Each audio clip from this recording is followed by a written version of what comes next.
नमस्कार। मैं रमेश कुमार आज की बातचीत में जीवन में आशा के महत्व पर एक कहानी लेकर प्रस्तुत हूँ। इससे हमें जीवन में कभी भी निराश न होने की प्रेरणा मिलती है। तो आइए कहानी शुरू करते हैं।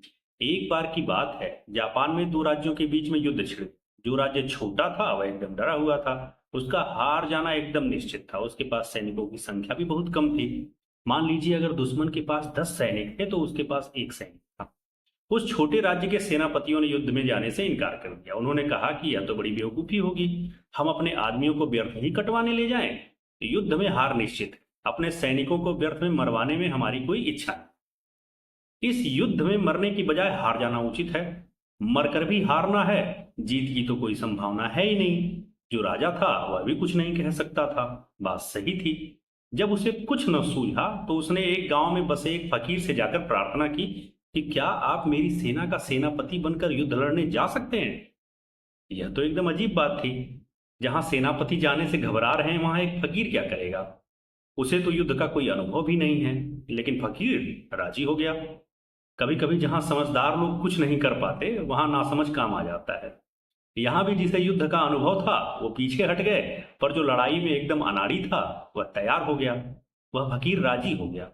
राजा भी मन में डर रहा था, पर उसने सोचा ठीक ही है, हारना है तो फिर मरकर ही हारना ठीक है। जब फकीर ने सेना का संचालन किया तो उसके साथ सैनिकों को जाने में बड़ी घबराहट हुई।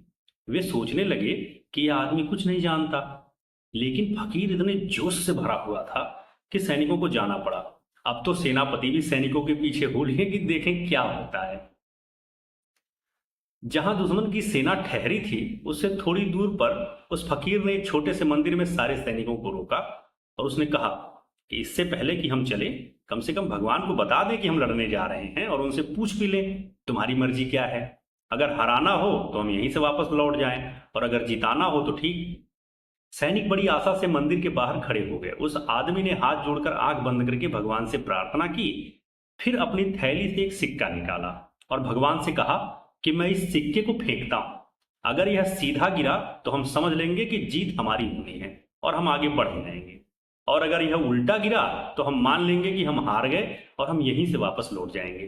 राजा से कह देंगे व्यर्थ मरने की व्यवस्था मत करो, हमारी हार निश्चित है, भगवान की भी यही मर्जी है।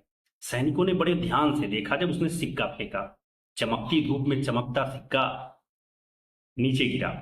वह सीधा गिरा था। फकीर ने सैनिकों से कहा फिकर छोड़ो, अब ख्याल ही छोड़ दो कि तुम हार सकते हो। अब इस जमीन पर तुम्हें कोई हरा नहीं सकता। रुपया सीधा गिरा है, भगवान हमारे साथ हैं, अब हमारा जीतना निश्चित हो गया है।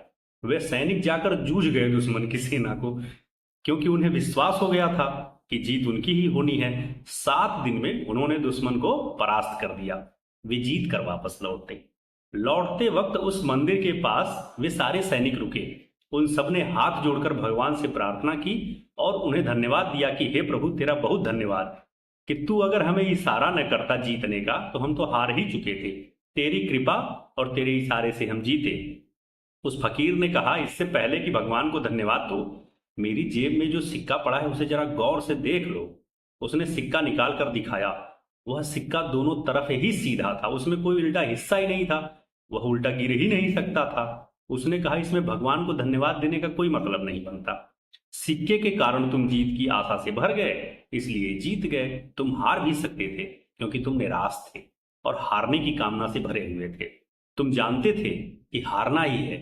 जीवन में सारे कामों की सफलताएं इस बात पर निर्भर करती हैं कि हम उनकी जीत की आशा से भरे हुए हैं या हार के डर से भरे हुए हैं।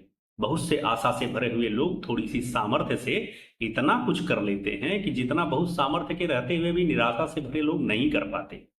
क्षमता उतनी मूल्यवान नहीं है जितनी आशा। असली संपत्ति तो आशा है। प्रत्येक व्यक्ति के मन में यह ख्याल होना चाहिए कि कोई काम है जो होना चाहिए वह होगा ही। यदि हम आशा से भरे होंगे तो वह अवश्य होगा। यदि आप और ऐसी प्रेरणादायक कहानियां सुनना चाहते हैं तो मेरे चैनल को सब्सक्राइब कीजिए और वीडियो को लाइक और शेयर कीजिए। धन्यवाद।